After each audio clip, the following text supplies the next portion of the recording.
Marami ang nalungkot sa pag-alis ni Mokang sa Batang Quiapo. Si Lourdes Virginia Moran po o mas kilala bilang si Lovie po ay isa sa mga sikat na Pinay actress, recording artist at endorser.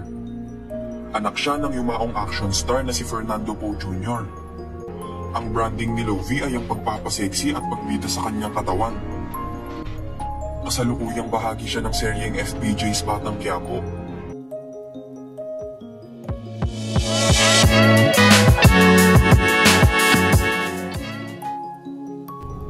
Noong una ay hindi alam ng publiko kung bakit mawawala ang karakter ni Lovie Poe sa teleserye. Dahil kaabang-abang talaga ang kwento nito, lalo na ang love story nila ni Tanggol. Nag-viral nga ang huli nilang eksena kung saan sinabi mismo ni Lovie na impromptu ang iba dito. Isa na ang paghalik niya kay Coco Martin na sobrang kinakiligan ng marami dahil wala umano ito sa script. Napag-alaman na kaya pala mawawala si Mokang ay dahil ikakasal na si Lovie sa kanyang non-showbiz partner. Ayon ay matinding preparasyon ang ginagawa ngayon ni Lovie para sa kanyang pagpapakasal. Kasama na ang pinaka-importanting bagay para sa isang bride. Ito ay ang pagpili ng wedding gown na isusuot sa pinaka-importanting araw na kasalan. Gown nga ba talaga o hindi?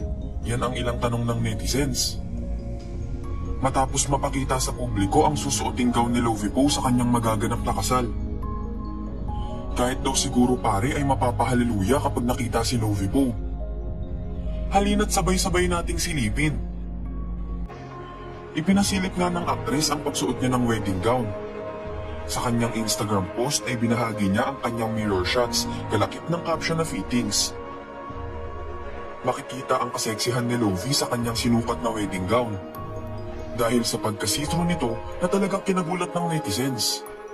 Sa kabilang banda, matapos nga ang kanyang pagsasapubliko tungkol sa kanyang engagement ay hindi pa nakakabalik si Lovie sa bansa para sa taping ng FPJ's Batang Quiapo.